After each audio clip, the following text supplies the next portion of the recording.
আসসালামু আলাইকুম সবাইকে। ক্যাডেট ভর্তি ইচ্ছু শিক্ষার্থীরা কেমন আছো তোমরা সবাই?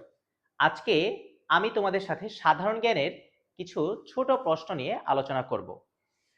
চলো তাহলে আমরা দেরি না করে সেই প্রশ্নগুলোর দিকে চলে যাই। কি আছে? প্রথম যে প্রশ্নটা তোমরা দেখতে পাচ্ছ যে কি বলেছে যে এবছর বাংলাদেশে কততম জাতীয় নির্বাচন অনুষ্ঠিত হয়েছে। তোমরা সকলেই দেখেছো তোমাদের বাসায় যারা বড়রা আছে তারা কি এবছর ভোট দিয়েছে।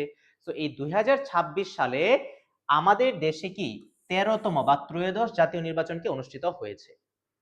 এইটা আমরা জেনে নিলাম এবং যে বিষয়টা হচ্ছে তোমরা সকলেই জানো এই জাতীয় নির্বাচনের মাধ্যমে কি যে এমপিরা নির্বাচিত হন তারাই কি পরবর্তী জাতীয় সংসদে কি অধিবেশন করেন।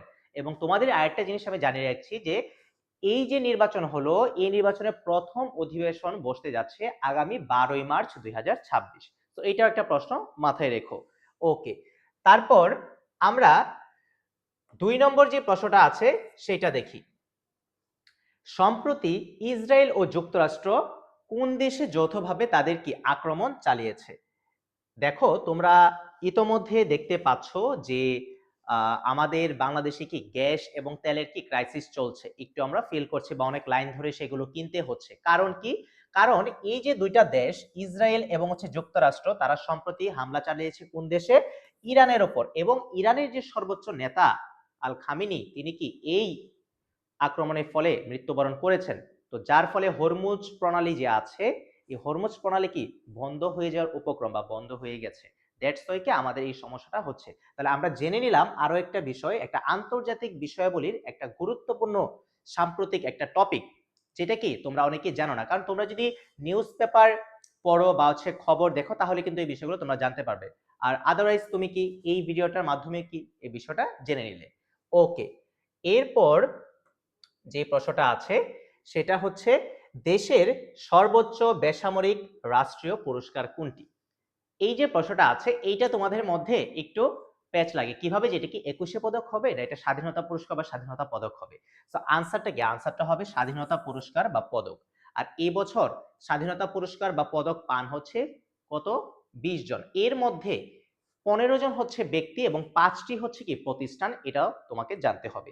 এর সাথে আরেকটা জিনিস জেনে রাখো, এই পুরস্কারটা দেওয়া হয় কত সাল থেকে?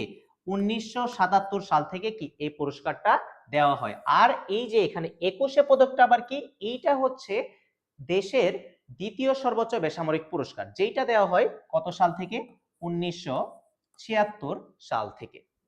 তো যে দুইটা বিষয় নিয়ে তোমাদের একটু প্যাচ লাগে সেটা আমি তোমাদেরকে ক্লিয়ার করে দিলাম। ওকে, দেন আমরা যে কোয়েশ্চেনটা দেখব সেটা হচ্ছে বিশ্ব নারী দিবস কবে। আচ্ছা, ক্যাডেট ভর্তি পরীক্ষায় না প্রায় সময় কি এভ্রিভিয়েশন, তারপর হচ্ছে কি দিবস, এই রিলেটেড প্রযুক্তি রিলেটেড বিভিন্ন তথ্যবহুল কোয়েশ্চেনগুলো আসে। যেমন এই যে প্রশ্নটা যে আছে বিশ্ব নারী দিবস কবে।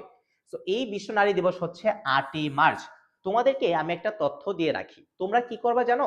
প্রতি মাসে যে তোমার দিবসগুলো আছে না, সাপোজ জানুয়ারিতে কি দিবস আছে, ফেব্রুয়ারিতে সুন্দরবন দিবস আছে, মার্চে কি জাতীয় পতাকা দিবস, তারপর কি নারী দিবস। তো এই যে মাসব্যাপী যে দিবসগুলো থাকে যেগুলো ইম্পর্টেন্ট বা হচ্ছে বিভিন্ন পরীক্ষায় আসে সেগুলো তোমরা পড়ে ফেলবা, তাহলে কি তোমার দিবসে যে টপিকটা আছে সেটা একবারে ক্লিয়ার হয়ে যাবে।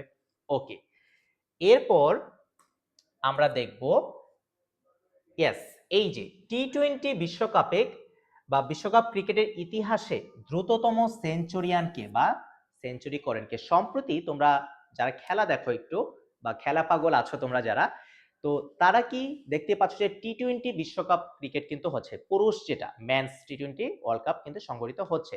এবং তোমরা সকলেই জানো যে কি ভারত এবং তোমার হচ্ছে নিউজিল্যান্ড কি সেই টি-20 বিশ্বকাপের ফাইনালে পৌঁছে গিয়েছে। তো এই টি-20 বিশ্বকাপের ইতিহাসে এই বছর এই ওয়ার্ল্ড কাপে কি হয়েছে, প্রথমবারের মতো খুব কম বলে মানে মাত্র 33 বলে কি সেঞ্চুরি হাঁকিয়েছেন কে?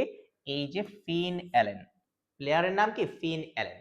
তো আমরা কি দেখতে পেলাম? আমাদের স্পোর্টস থেকেও প্রশ্ন হয়, আমাদের সাম্প্রতিক বিষয়াবলী থেকে প্রশ্ন হয়, ঠিক আছে, তারপর আন্তর্জাতিক বিষয়াবলী থেকে প্রশ্ন হয়, বাংলাদেশ বিষয়াবলী থেকে প্রশ্ন হয়। এই যে সবকিছু এই সবকিছু নিয়েই কিন্তু কি ক্যাডেট কলেজের সাধারণ জ্ঞান প্রশ্ন তৈরি হয়ে থাকে। সেই সাথে সাথে তোমাদের মেইন বই থেকেও কোশ্চেন আসে, বাংলাদেশের বিশ্ব পরিচয়, তারপর কি বিজিএস বা তারপর ধরো যে তোমার কি বিজ্ঞান বা সায়েন্স, তারপর হচ্ছে আইসিটি, এগুলো থেকে কি কোয়েশ্চেন হয়ে থাকে।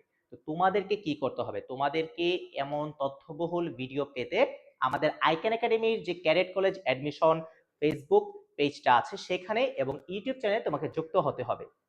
সো আশা করি সকলেই ভিডিওটি দেখে উপকৃত হয়েছো এবং পরবর্তী কোনো ভিডিওতে আবারও তোমাদের সকলের সাথে দেখা হচ্ছে ইনশাল্লাহ।